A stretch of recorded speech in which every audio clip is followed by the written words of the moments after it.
तर पुन्हा एकदा स्वागत आहे तुमच्या मित्राच्या चॅनलवर. तर आज आपण चॅप्टर नंबर 1 पार्ट 2 इंग्रजी हस्ताक्षर सुंदर आणि वळणदार कसे काढायचे ते माहीत करून घेणार आहोत. तर सुरुवात करूया आपल्या व्हिडिओला.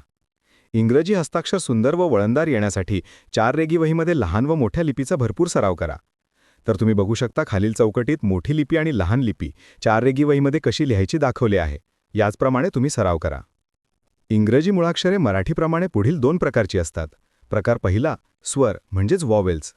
इंग्रजीमध्ये ए, ई, आय, ओ, यू हे 5 स्वर आहेत. आपल्या तोंडातील कुठल्याही भागाला स्पर्श न होता जे ध्वनी बाहेर पडतात त्यांना स्वर असे म्हणतात. एखाद्या स्वराचा वेगवेगळ्या शब्दांमध्ये वेगवेगळा उच्चार होऊ शकतो. उदाहरणार्थ ॲट, एनी, ऑल, ॲपल, आम, एट्सेट्रा. तुम्ही बघू शकता की हा प्रत्येक शब्द ए या स्वराने सुरू होतो, पण त्या शब्दांमध्ये ए या स्वराचा वेगवेगळा उच्चार होतो. प्रकार दुसरा व्यंजने म्हणजेच कॉन्सनंट्स. स्वरांना सोडून उरलेली 21 मुळाक्षरे व्यंजने आहेत. इंग्रजी लिहिताना आपण खालील व्यंजने वापरतो.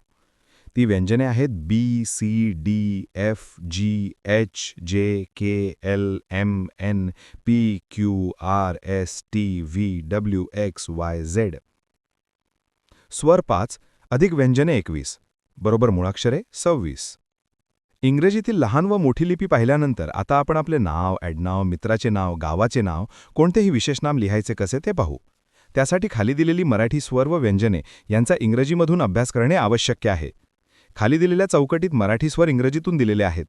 ते स्वर पुढीलप्रमाणे अ, आ, ई, ए, ओ, अम, अ. मराठी व्यंजने आपण पुढील व्हिडिओमध्ये पाहू. आजचा सुविचार आहे well begun is half done. चांगली सुरुवात अर्धयश होय. तुमच्यापर्यंत असे महत्त्वाचे व्हिडिओ सर्वप्रथम पोहोचावेत म्हणून तुम्ही या चॅनलला सबस्क्राईब करा आणि बेल आयकॉनवर क्लिक करा.